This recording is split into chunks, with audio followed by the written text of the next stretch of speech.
So hello everyone, मेरी आज की वीडियो स्टार्ट करते हैं। पहला, एडमिट कार्ड्स बाहर हैं तो आप इसको जरूर आप डाउनलोड कर लीजिए। कुछ भी इशू आए तो आप ग्रुप पे पूछ सकते हैं। सेकंड, स्लेट जिनका अच्छा गया है, कॉन्ग्रेचुलेसन्स, आपको मिली। और बहुत सारे टेक्स्ट आए थे ग्रुप पे, हमें पता भी चला कि वेट के जो टॉपिक्स आए थे सारे क्लेट, जो हमने आपको क्लेट मेंटरशिप प्रोग्राम की जो लिस्ट थी CMP, उसमें 120 टॉपिक्स दिए थे, पूरे 6 के 6 वहीं से आए थे।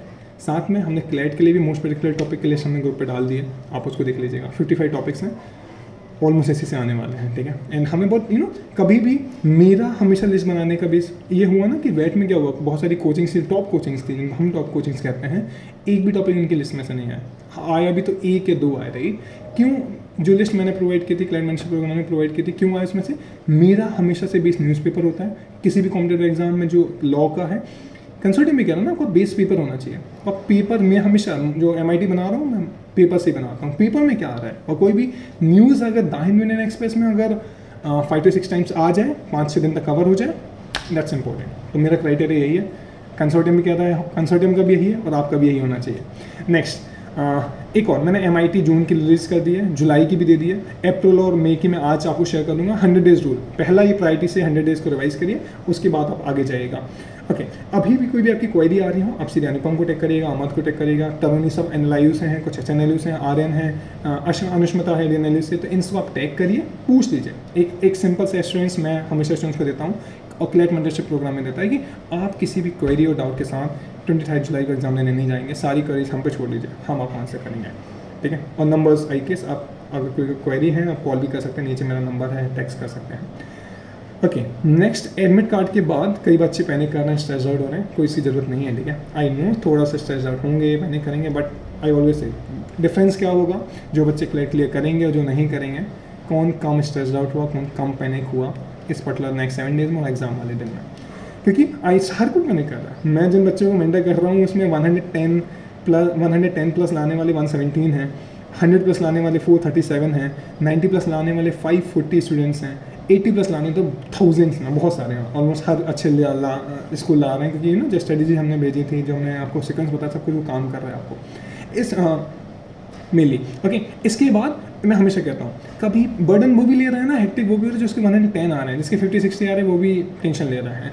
और लास्ट ईयर क्वेश्चन ये ना कि कौन क्लियर करेगा क्लेट, आंसर यही है, जो बच्चा लेस पैनिक करेगा, कम स्ट्रेस तो होगा, आई नो, बट थोड़ा कम स्ट्रेस आउट होगा, वो क्लियर कर जाएगा। लास्ट ईयर 110 वाले, 100 वाले, 100 प्लस बच्चों को मैं जानता हूँ, 50 प्लस बच्चे ऐसे हैं जो क्लियर नहीं कर पाए थे क्लियर, बिकॉज वो एग्जाम में पैनिक कर गए थे, बहुत कुछ मिस्टेक कर गए थे। देयर आर स्टूडेंट्स जिनको मैं पता 50-60 लाते थे, 50-70 के बीच में, 70 क्रॉस ही नहीं किया कभी, लीगल CL में कभी इनसे ऊपर गई नहीं था।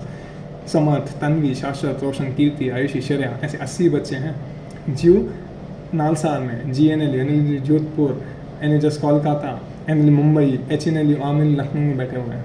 तो जस्ट अंडरस्टैंड कि आप अपने अभी करंट जो मार्क्स स्कोर आ रहा है ना, उसकी रियलिटी मत मानिए। और आई ऑलवेज से कभी भी इन मार्क्स का बर्डन लेके आपको अगले मॉक में नहीं जाना है। अगर कम हुए ना, अगर 50-60 आ रहे होंगे तो फियर देगा कि अरे मेरा होगा नहीं होगा, और 110 आ रहे होंगे प्लस, आपको एक ईगो दे देगा, अरे मेरे इतने आते हैं ना। आपको ईगो काम आने वाला है ना, आपको फियर काम आने वाला है, ये दोनों आपको प्रॉब्लम में ही डाल सकते हैं। इसलिए थोड़ा हमेशा वो बर्डन छोड़ो ना, नए मॉक को और एज अ क्लियर को नया लेके देखो, कभी बर्डन लेके मत जाना, ठीक है। इसके बाद अब मेनली अब जो टाइम है हमारा, प्रैक्टिस और प्रिपरेशन का time is almost done.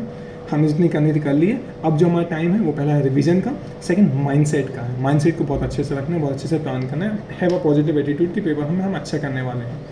Okay, अब अगले जो 2-3 चीज़ें, अगला जो भी आप मॉक दो, मार्क्स लगा कर देना।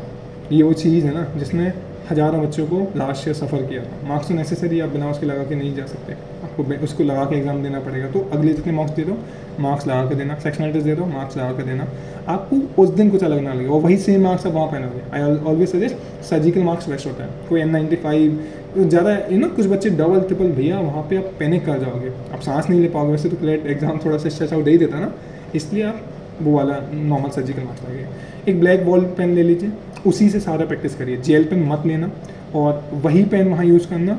मेनली ब्लैक ब्लू ही होता है, अभी आई गेस एडमिट कार्ड में मेंशन कि कौन सा हमें ले जाना है वहाँ पे, तो उसी पेन से प्रैक्टिस करिए और उस दिन उसी पेन को यूज़ करिएगा। वो पेन ना 1 और 2 मिनट्स का डिफरेंस ला देता है, अगर कुछ पेन आप अलग यूज़ कर रहे हो। 1 और 2 मिनट्स में एनालिसिस बदल जाते हैं, मार्क्स बदल जाते हैं आपके। वही सेम स्लीपर्स पहनना जो आप क्लैट एग्जाम, ये जो चीज़ें हैं ना, आपको लग रहा होगा कि ये क्यों है, दीज आर वेरी इंपॉर्टेंट, ठीक है। बहुत सारे बच्चे जो नहीं है एनालिज में वो कहते हैं, इसलिए मैं आपको पहले से बता दे रहा हूँ।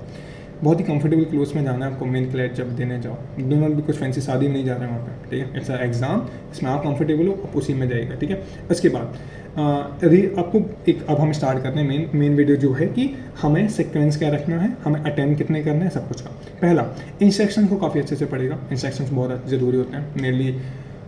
जो सेव एंड नेक्स्ट वाला वो तो काफ़ी प्रॉब्लम की है ना बच्चों के लिए, उसमें रिव्यू मार्क फॉर रिव्यू कर दिया था उन्होंने क्लेट 2020 में। वो ऑनलाइन था बट ऑफलाइन में भी बहुत सारी दिक्कत होती है OMR वाली, उसके लिए अलग से मैंने आपको भेज रखा है ना OMR कैसे फिल करना है, उसको आप देख लीजिएगा।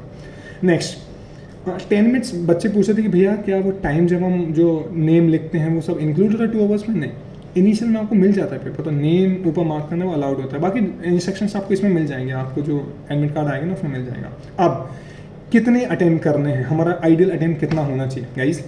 जितने बच्चों को मैं जानता हूँ, जितने बच्चे अगर लास्ट ईयर का पेपर पे आप उठाओगे ना, और कभी भी गाइस टफ पेपर कुछ नहीं होता है, कभी भी अभी तक हिस्ट्री में एकदम टफ पेपर कभी नहीं आया है, हमेशा या तो इजी आता है, या तो इजी टू मॉडरेट आता है, या तो मॉडरेट टू टफ आता है। तो 2020 का पेपर मॉडरेट टू टफ था, वहाँ बच्चे इसलिए नहीं कर पाए क्योंकि इसका नया पैटर्न था, they are not habitual to it. इस बार बच्चे बहुत प्रिपेयर्ड हैं, उन्होंने जीमेट लगा रखी है, दशहरे से पढ़ रहे हैं, आईएलटीएस कर रहे हैं, सब कुछ कर रहे हैं। तो अगर लास्ट से जैसे टफ पेपर जिसको हम कह रहे हैं टफ, वो मॉडरेट टू टफ भी आ गया ना, बच्चे 120 प्लस 125 प्लस अच्छे से अटैम्प्ट कर देंगे, ईजिली अटैम्प्ट कर देंगे।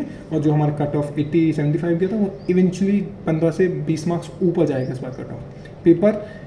मेरा एक प्रडक्शन ये कह रहा है, मेरा एक आइडिया ये कह रहा है कि मैं जो प्रोडक्शन देना चाहता हूँ कि पेपर लास्ट ईयर से थोड़ा सा कम लेंदी होगा, थोड़ा सा कम टफ होगा, और हो सकता है देयर मे बी केस, अगर आप, मैंने पहले ही आपको बता रखा, आपको वो कर ले, जो सैम्पल पेपर्स आए थे ना कंसल्टेंट से, वो जरूर कर लीजिएगा। हो सकता है कि लास्ट में वही होता है, उनकी फर्जियत इसलिए हुई थी कि उन्होंने जो सैम्पल पेपर्स में दिया था वो क्लेट में नहीं पूछा था।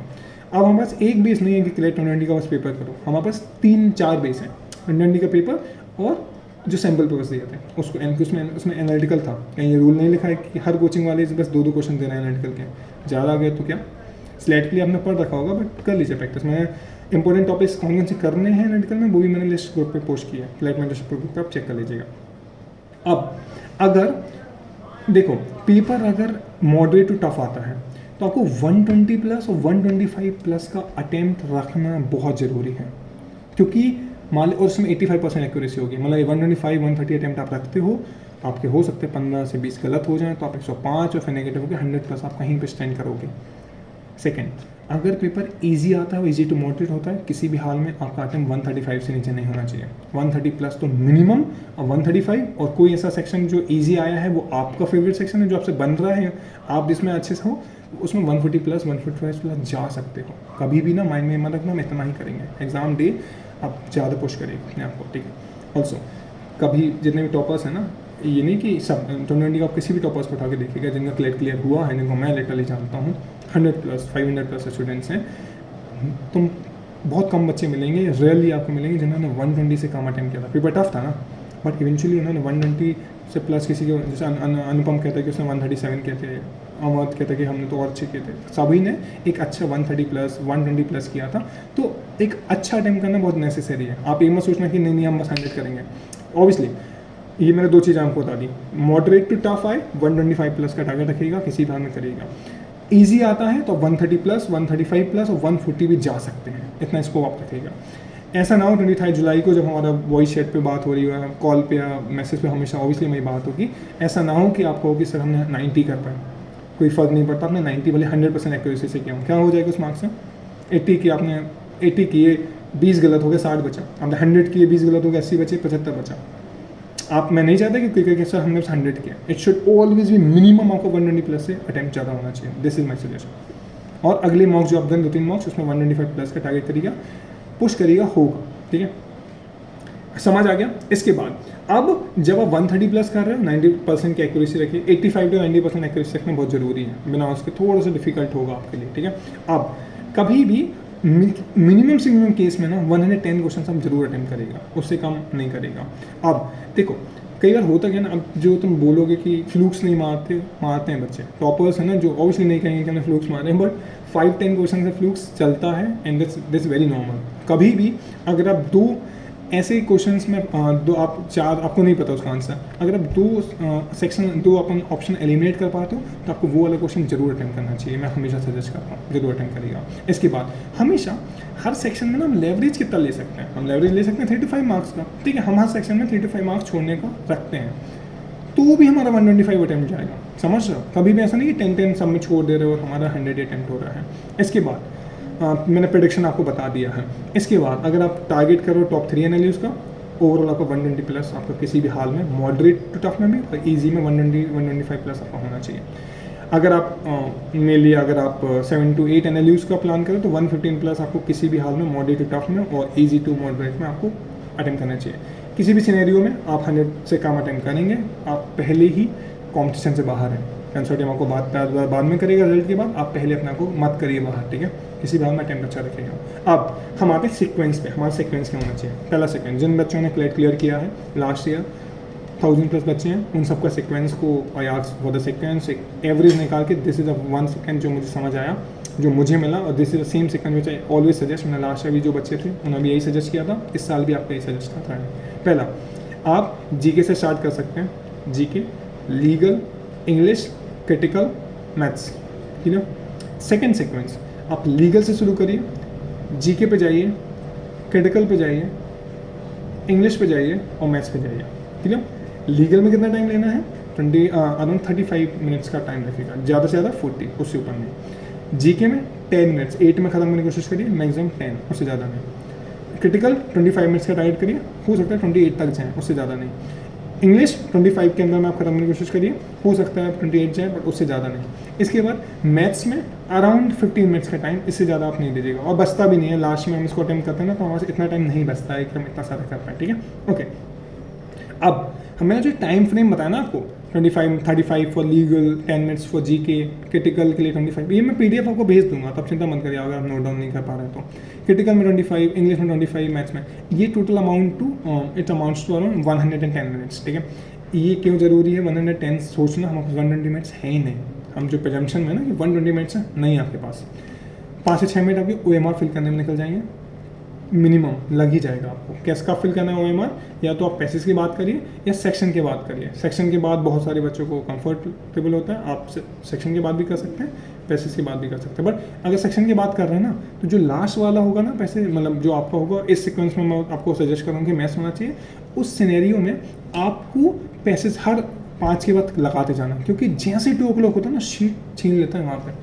मेरे से भी छीनिए थे, आपसे भी छीन सकते हैं। तो मैंने 2014 का ऑफलाइन में दिया था, 2015 का जिसने जो मैंने क्लियर करके मैं चैनल गया विथ ऑल इन रैंक 550, वो मैंने ऑनलाइन दिया था। तो मेरे पास दोनों का एक्सपीरियंस है, एंड ऑफलाइन ज़्यादा बेटर होता है, this is what I believe. Okay, अब मैंने आपको टाइम फ्रेम बता दिया। अपने पेपर को ना 2 पार्ट में डिवाइड किया करो। पहला सेट जीके लीगल, दूसरा सेट इंग्लिश क्रिटिकल मैथ्स।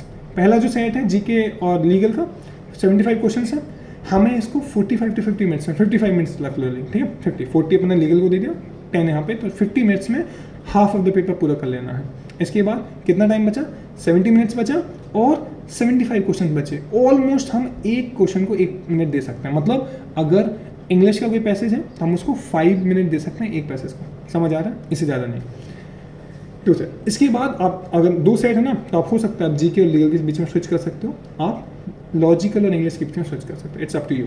अगर आपका स्ट्रॉन्ग लॉजिकल रीजनिंग है तो तीसरे को उसको रखिएगा, अगर आपको लगता है कि रीडिंग कॉम्प्रहेंशन है तो तीसरे को उसको रखिएगा, it's up to you. But कभी भी, मैं हमेशा कहता हूँ, कभी भी लीगल को, लॉजिकल को, इंग्लिश को कभी भी लास्ट में मत रखना। कभी भी पेपर आप इंग्लिश से शुरू मत करना और इंग्लिश को लास्ट में मत रखना। सबसे सेफ होता है मैथ्स को रख देना। अगर आप वीक हो तो ऑब्वियसली आपको लास्ट में रखना चाहिए, अगर स्ट्रॉन्ग भी हो ना तो भी लास्ट में रखना, क्योंकि देयर आर चांसेस कि आप कर जाओगे, मार्क्स में ले जाओगे। बट कभी भी लास्ट में जो आप सेक्शन रखोगे ना, आपको ही पता होगा, वो हमेशा हाई रिस्क पे होता है। हम हाई रिस्क पे किस सब्जेक्ट को रख सकते हैं, जो लेस मार्क्स लेता हो, मैथ्स है और नहीं है, ठीक है, तो उसी को रखेगा। ओके, अब अगर आप किसी भी सेक्शन में ना ज़्यादा टाइम ले रहे हैं, जो हमने बताया है लीगल में, तो 3-4 रीजन है। आइदर वो सेक्शन डिफिकल्ट है, या तो वो बहुत ही लेंथी आया है, या तो वो टेक्निकल आया, या तो आपसे नहीं बन रहा है। इन चारों सिनेरियो में ना आप मार्क्स गंवाने वाले हो, आप टाइम गंवाने वाले हो, जो हम अफोर्ड नहीं कर सकते। कभी भी किसी भी क्वेश्चन को, सेक्शन को ईगो मत लेना। हज़ार से ज़्यादा बच्चे हैं, मैथ्स का एक वो क्वेश्चन जिस पे ईगो पे ले लिए थे सब बच्चों ने, वो एट द एंड वो गलत निकला था, ठीक है। तो किसी भी क्वेश्चन को ना ईगो में लेने का करना है, यार क्यों करना है, ठीक है ना। बाकी कभी भी टफ क्वेश्चन के कारण ना ईजी लूज मत करना। जो मैं 130 आपको अटेंड कैसे करना है डिटेल में मैंने आपको डिस्कस किया कि क्यों कैसे हमें जाना चाहिए, वो मैं अगला वीडियो आपको इसी के बाद ही पोस्ट कर दूँगा, ठीक है। अब कभी भी मैं बता दिया ना आपको, लीगल रीजनिंग के लिए कभी लास्ट में मत रखना, बहुत कम टाइम बचता है। और ऑल्सो एक और चीज़ लीगल को लेके, हाँ अगर आपका टाई हो जाता है मार्क्स तो लीगल का काउंट होता है, बट ऐसा नहीं कि लीगल में 50 मिनट दे दो। एक लड़की है, एक कुछ और बच्चे हैं जो लिटरली 50 मिनट्स दे रहे हैं लीगल में। कहीं इतना जो हम कहते हैं ना टाई, अरे टाई होने के लिए हमें मार्क्स तो चाहिए ना, जब मार्क्स से तुम्हें ऐसे ही आएंगे तो क्या ही टाई होगा। एटलीस्ट हमें चाहिए ना अच्छे मार्क्स, जब जाके तो हम क्लियर होंगे, तब तुम्हारा दिखेगा कि टाई हुआ भी नहीं हुआ। एटलीस्ट हमें मिनिमम तो क्वालिफाई करना पड़ेगा ना। ऐसा नहीं कि आपके 80 मार्क्स आ रहे हैं, आपके 35 आ रहे हैं लीगल में, बट बाकी में तो चाहिए ना, ओवरऑल अच्छा स्कोर चाहिए है लीगल में, ठीक है। टाई वाले सिनेरियो आएगा लेटर स्टेज पे, एटलीस्ट आप अच्छे मार्क्स लाइए, 100+ लाइए, जो भी 110 तो लाइए आप, जब अगर पेपर मॉडरेट और टफ आता है, समझ रहे हो, ठीक है। इसके बाद कभी भी मैं this is what I suggested, sequence को लेके मैंने आपको सजेस्ट कर दिया, क्रिटिकल को लास्ट में लेना, किसी भी रीडिंग सेक्शन को लास्ट में लेना बहुत डिफिकल्ट होता है, तो कभी मत लीजिए। सबसे सिंपल है, जीके लीगल पहले, इंग्लिश लॉजिकल बीच में, और मैथ्स को लास्ट में। इससे सिंपल हो कोई अभी तक तो नहीं हुआ है, और इससे अलावा कुछ हो भी नहीं सकता है। अब आपको कितना, अगर आप सही में आप एनएलयू क्लियर करने का सोच रहे हैं, तो आपको अभी से कितना मार्क्स में स्कोर करना सोचना चाहिए, कितना क्लियर करने के लिए सेक्शन वाइज मैं आपको बता देता हूँ। किसी भी हाल में आप 100+ मार्क्स में चले जाइए, तो आपको उस दिन एक काइंड ऑफ कॉन्फिडेंस तो देगा ना कि चलो ठीक है हम इतना कर पा रहे हैं, एग्जाम में हम कर पाएंगे। लीगल में आप 32+ का टारगेट रखने लगे, 40 क्वेश्चन आ रहे हैं, 32 33+ का टारगेट। ये सिर्फ सीधे स्टूडेंट्स के लिए सजेशन है, ये सिर्फ उनके लिए जो क्लियर करना चाहते हैं। लीगल 32 33+ का टारगेट रखिए, इसमें अटेम्प्ट आपका फुल जाएगा। इसके बाद जीके में 31+ का टारगेट रखिए। क्रिटिकल में 23 24 मार्क्स से ऊपर लाइए। रीडिंग कॉम्पिटिशन में 24 मार्क्स का मिनिमम आप टारगेट रखिए कि हम इतना तो करना ही है, उसके ऊपर आप जा सकते हैं। बच्चे 28 तक भी ला रहे हैं। मैथ्स में किसी भी हाल में 10 से कम नहीं, क्योंकि I always say GK legal decide करेगा आप एनएलयू जा रहे हो, मैथ्स डिसाइड करेगा आप कौन से एनएलयू जा रहे हो। तो these things becomes very important, clear. अगर आप किसी पर्टिकुलर पैटर्न में, बहुत सारे बच्चों के बहुत अलग अलग पैटर्न होते हैं, कोई जीके लीगल ऊपर कर लेता है, लॉजिकल कर लेता है ऊपर, इंग्लिश मिस कर सकते हैं, ठीक है। अगर आप ऑलरेडी उस पर्टिकुलर सीक्वेंस से 90+ ला रहे हैं, 100+ ला रहे हैं, स्टिक टू इट। आपका खुद का पैटर्न है, खुद ने फिगर आउट किया, नहीं तो जो पैटर्न मैं सजेस्ट कर रहा हूँ, ऑलमोस्ट सभी बच्चों को मैं पहले ही बता चुका था, तो ये पैटर्न ऑलरेडी फॉलो कर ही रहे हो गया। नहीं कर रहे हो तो इसको अगले मॉक्स में आप करके देखिए, GK legal, English, logical, maths. English से पहले आप लॉजिकल कर सकते हो अगर आपका लॉजिकल स्ट्रॉन्ग है तो, ठीक है। पर 18 जुलाई रख लीजिए, 17 जुलाई, इससे पहले फिगर आउट कर लीजिए, एकदम एंड मोमेंट पर आप चेंज मत करना अपना पैटर्न को। This is my suggestion. अब बाकी एक मैं आपको एक वीडियो अलग से बना दूंगा 130+ अटेम्प्ट के लिए, बट होपफुली ये क्लियर होगा।